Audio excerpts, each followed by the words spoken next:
just like to say, on behalf of myself and all the council members, I can assure you, we are listening to you. We understand the severity of the situation, the impact that it has on your community, on your personal lives. Here in Chester, like many of you, I've lived here nearly all of my life. We had Councill South that ended up becoming a Superfund site and was ultimately capped. It's 1,200 feet from my place. And I was a council member when it was all coming down. And right now we're finishing a water line that is one of the final steps of this giant remediation process. So I understand, and I know all of us here certainly are empathetic to your situation. What we can do as a council and what the law allows us to do may not be what we all personally want to do. We knew that you were coming today. We asked our staff to do some preliminary research so that we at least give you some sense of what we believe we can and can't do, and I'd like to refer to our counselor first, if that's all right with you. That's what I was going to Yes, and if you would, please. Okay, Vice Chairman Alsted, we have received a few letters on this topic. We responded to those letters. Some of the concerns that were raised here were raised in the letters. The council in 2011 designated an area, the Fenimore landfill, for redevelopment contingent upon adequate remediation and final closure, which is under the jurisdiction of the DEP. So at that point in time, all that did was make this property eligible for exemption number 15, but it was subject to the ultimate approval and closure of the DEP. So the technical remediation standards are really within the jurisdiction of the DEP and not of the Highlands Council. So that's pretty much the status. If I could just ask a question, because it's never been asked of us before, do we have the authority to rescind a granted redevelopment area? And if so, what are the criteria to do so? Is it addressed anywhere? I would rather not look into that rather than give you off-the-cuff remark, but I can certainly look into that if you'd like me to, if the council would like us to. I'm sure that's something council members would want to hear the report back on.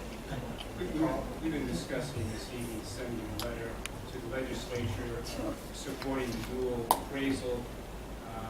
Is there any possibility that we could send a letter to the DEP saying that, please do something about it? I will tell the people from Roxbury that when this came up a couple of years ago, we voted on this. I apologize. I voted yes, because it sounded like a great plan. It was presented to us that it was going to clean up the area, and I should have listened to Wilma. Wilma is sitting out, Wilma Fry. She said that leave it alone, leave it just the way it is. But we never knew it would turn out this way, and it's really I see people with tears in their eyes throughout the whole audience out there, and it is a terrible situation, and they need to do something about it.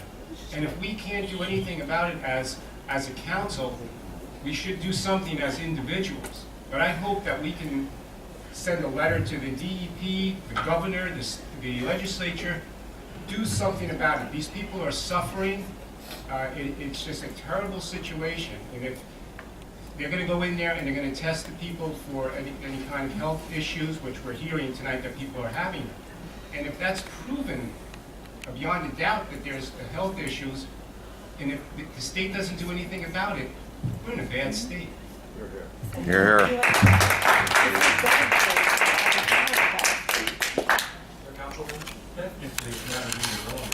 Was it ever approved by the DEP? This council designated the area as We can't rescind something that didn't happen. No.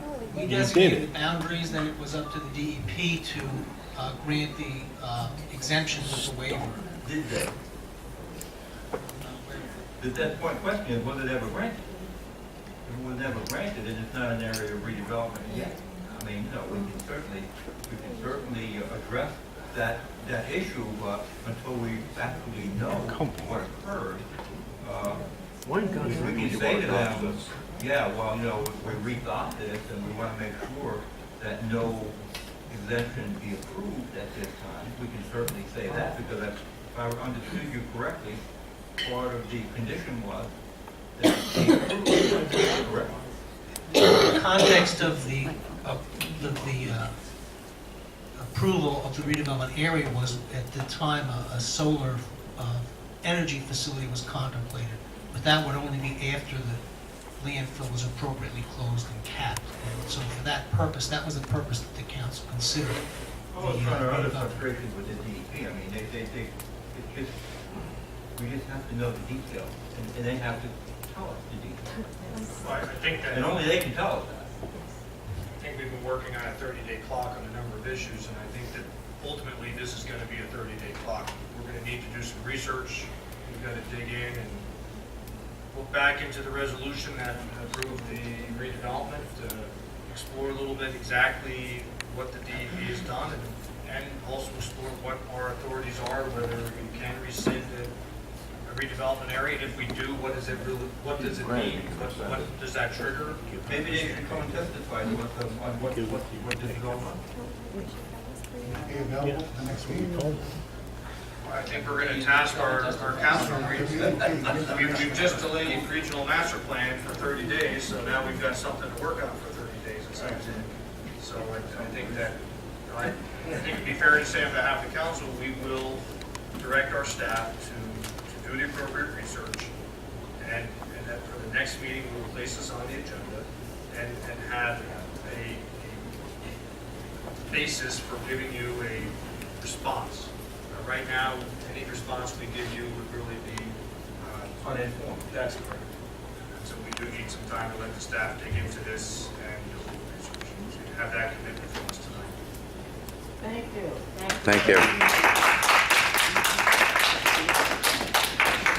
Any other council members? Okay, then we're going to close the public portion of the meeting, and I believe we're going into executive session, right? So we'll be calling back to Right, so this is, the room's not closed yet, I'm going to read this.